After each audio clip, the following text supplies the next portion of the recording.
Hey, what's up, guys? Little change of scenery back here. I'm flying to Mexico, but I wanna make a little video for you guys to watch so you don't miss me. It's a track that is getting released next month, March, I think, on our label, Sendas. It's a label we run with Nicolas Viana, who's progressive house producer, Molak, and a couple of more friends. And yeah, this track has already been tested and tried by Sebastian. They played on their Beatport with Miller recorded set on Australia, I believe, and a couple of other places. I absolutely love it because it's got this driviness and it's melodic, and it has one of my currently favorite scales, Phrygian, for the melody. So let's dive into it really quickly. This is the track that we're gonna be breaking down. I'm gonna play it from here.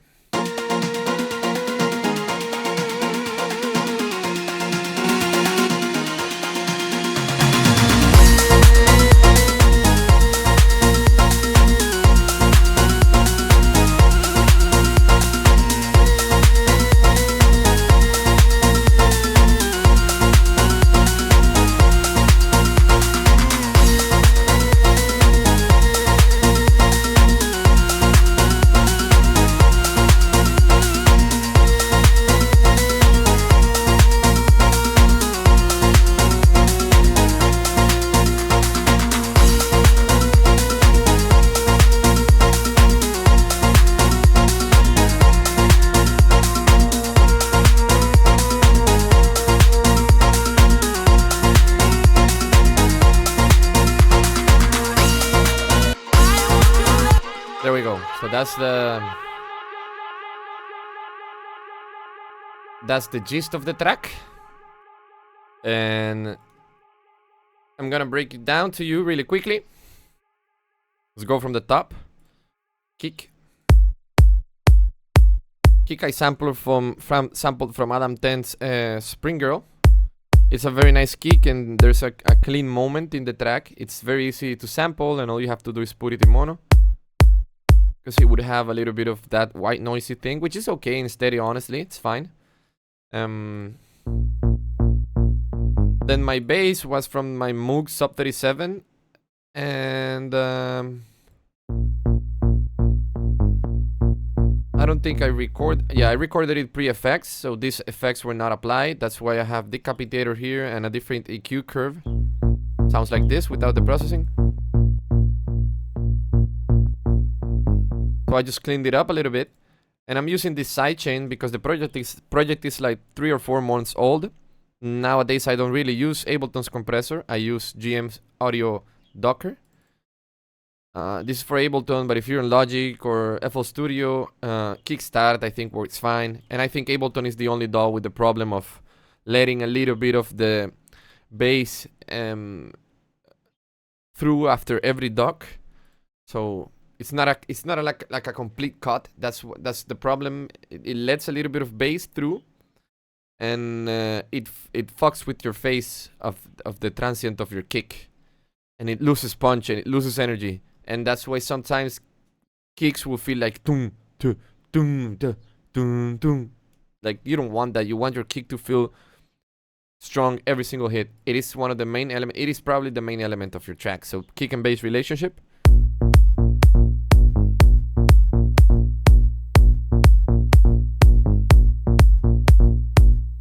Solid as it is. It's very simple.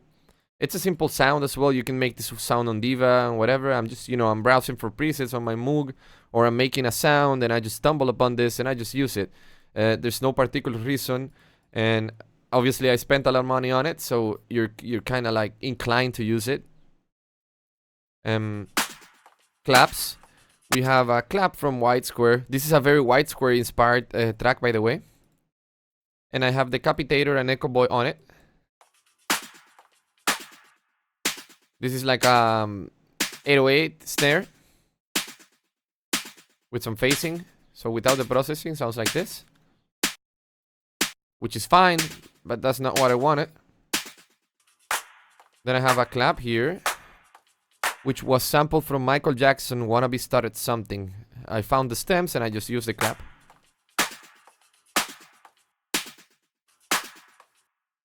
Kick bass clap. This is enough to get moving, right? Percussion, let's dive into it. And we have this loop, which is like your main 909 sort of hat loop. Then a hat pan to the left. A sort of percussion pan to the right. With flare. I love phasers and flangers. That's probably my favorite effects. This fill, which was sampled from Men at Work Down Under.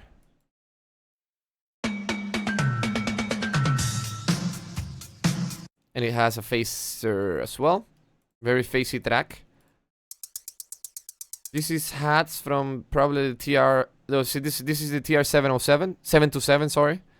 And it has phaser. To add a little bit of movement, because otherwise it's a very constant hat. Same, another percussion conga from the 727. And I like to record them and split them in individual channels so I can add processing, because otherwise I could have had this entire sort of percussion section that I'm about to play on a single channel. These agogos as well.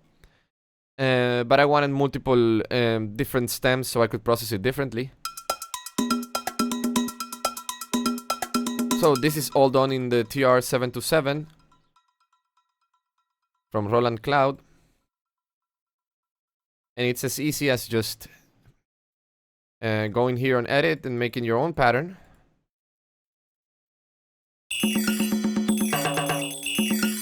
Very classy sounding, you know.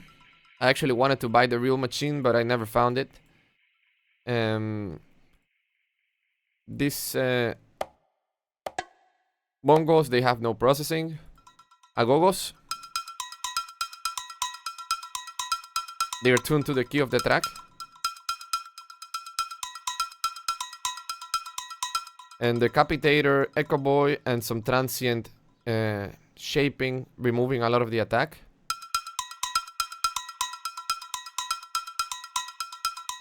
Which I think I should have gone the other way around, but I think they sound nice. And this loop for the build-up, which is also sampled from Men at Work.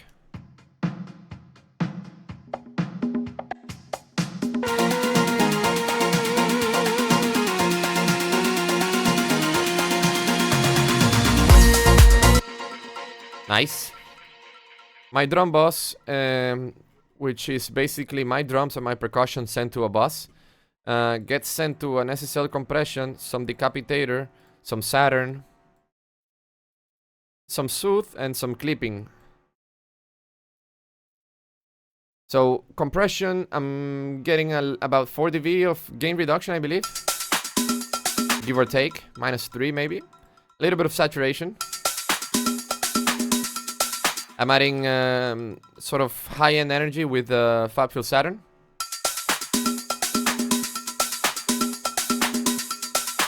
Clipping is not even triggering. You want to clip your drums a little bit to remove those harsh transients and get a little bit more of headroom for the master. But it's very simple. This is how it sounds with it on and without.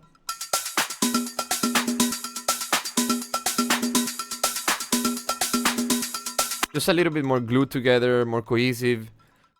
Nowadays, I also throw in some sort of tape saturation to the drums. I think they benefit a lot from that. But my kick is not sent here, because if my kick was sent here, the saturation would absolutely squash it.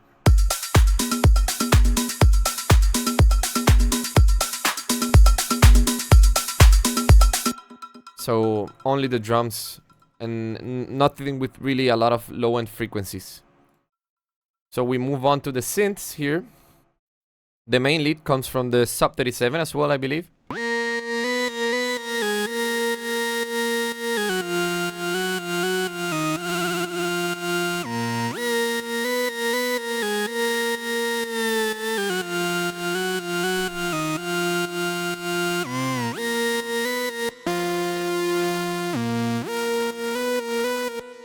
So it's basically a saw wave, but there's this beautiful thing about the sub 37, which is the hard sync. So it basically syncs both oscillators, and you can change the pitch of one oscillator, and it doesn't change the I don't know how I don't really understand how hard syncing works. I guess it syncs the pitch of one oscillator to the pitch of the main oscillator. So whatever you do with the pitch of the second oscillator, the one which is hard synced to the main oscillator, is not really changing the overall pitch. It's changing sort of the timbre, the tone of the oscillator. So you change waveforms and pitch, and you get this very cool modulation sort of effect.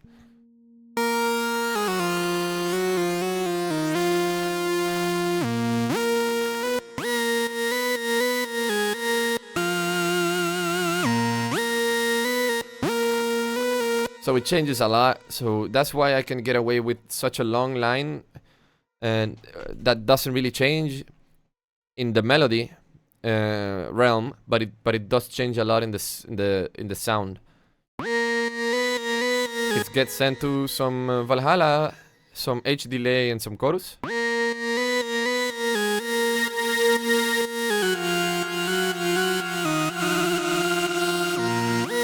Very simple, it's just like presets, or I modified this one a little bit.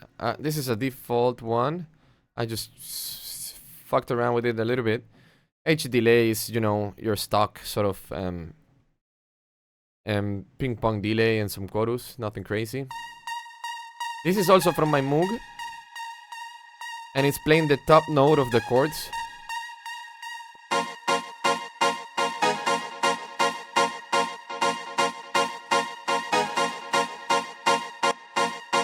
Beautiful.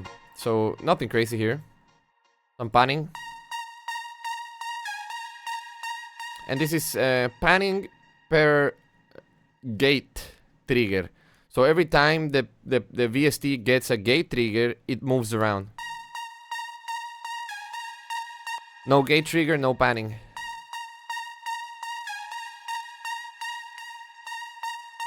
The stabs.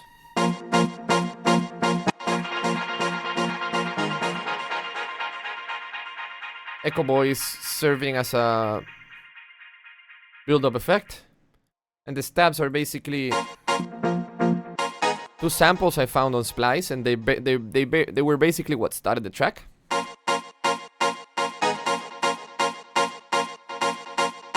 This is the main one. No, actually, this is the main one.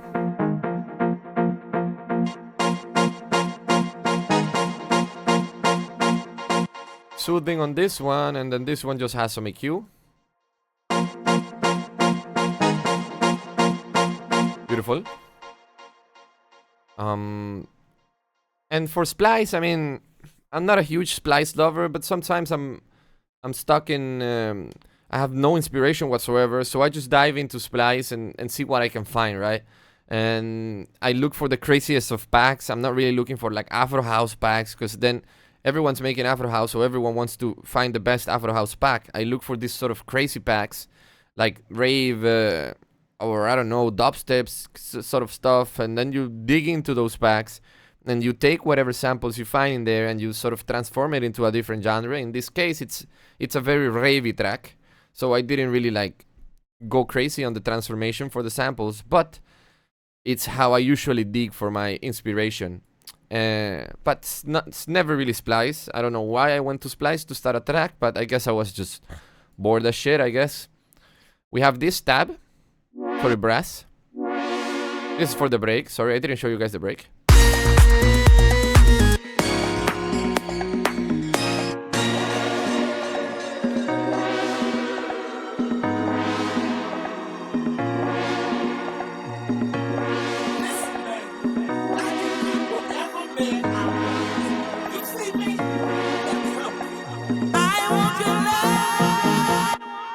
So the break plays a different chord progression because, you know, I'm a melodic guy, so I wanted a chord progression in my track. And it's this Serum Brass. Please don't crash. I don't know where I got it from, but it's just some saw waves. Some chorus probably in the effects. Yeah, chorus. It sounds like that. It's a very easy sound. And then piano from Roland. I don't remember the name of this one. Oh yeah, the 5080. I just wanted like a cheap sounding piano, something like you would get from a MIDI keyboard, from a Roland MIDI keyboard, right? And then I just compressed the shit out of it to get a little bit more of decay out of each note.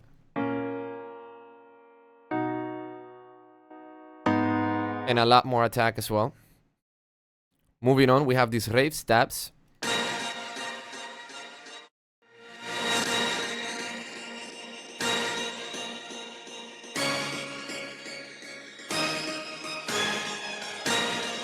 Probably from the same pack. Yes, they are. And I did some reverse here, and I didn't pitch them, so this is the original melody. I did add this cluster delay, which I absolutely love.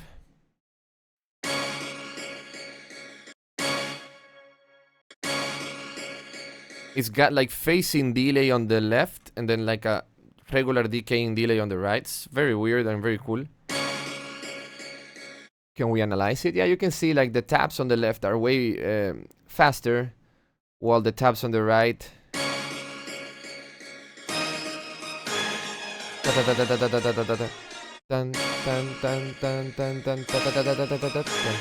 So it's a cool delay, you know? You have to use delays in creative ways as well, not just spaciousness. So that's the rave stab, and it's just like a transition element in the moment I go from a high energy section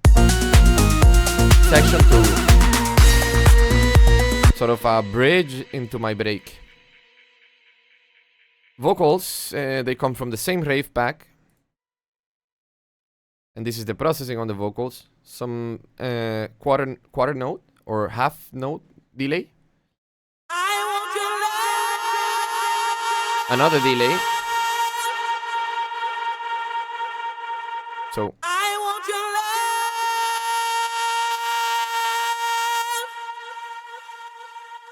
what else is there?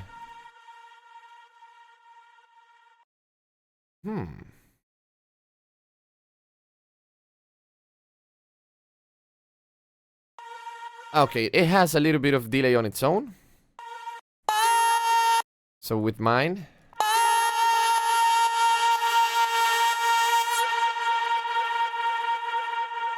yeah, just a little bit more of decaying and compressing it, so the effects, they last a little bit longer. And there was this frequency that was a little bit bothersome, so I just tuned it down a little bit.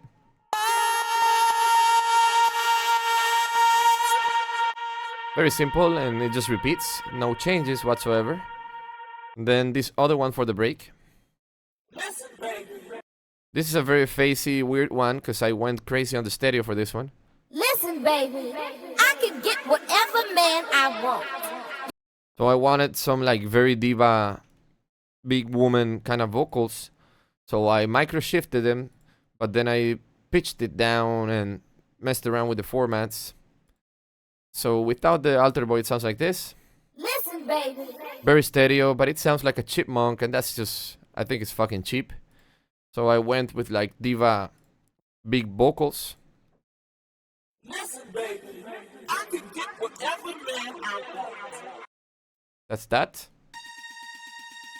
And then let's talk about the effects. It's just basic waves effects and crashes. This is a snare roll from TR-606. High string, classic. One riser, another riser. Clap sort of fill, which has panning around the track. A big ass thumb hit. Beautiful sound, honestly. A little bit of a reverse there. This sort of orchestral pizzicato stab. A faller and a crash. And they have no effects whatsoever. If anything, they just have like a reverb or a delay depending on how much I want this to decay. And that's about it. It's a simple track, but it's powerful. It's a powerful track. So let's play it from maybe this moment till the end. Till the end of the first drop.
and it just filters down over the all the way to the course of the outro.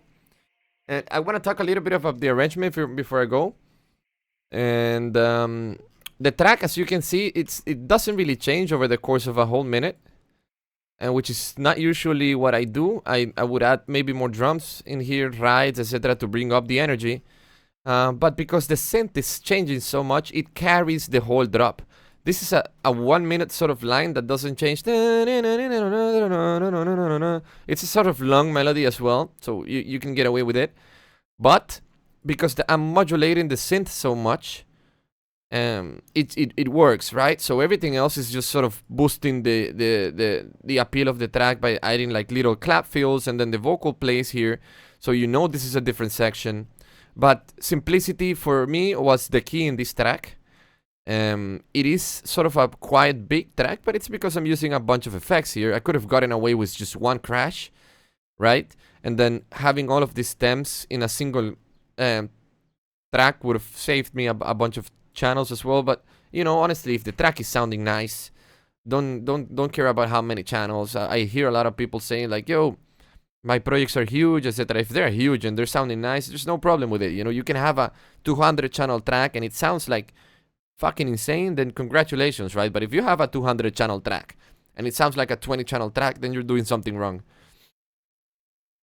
And mastering was pretty simple. I just used Ozone 12 sort of AI mastering and then tweaked it a little bit.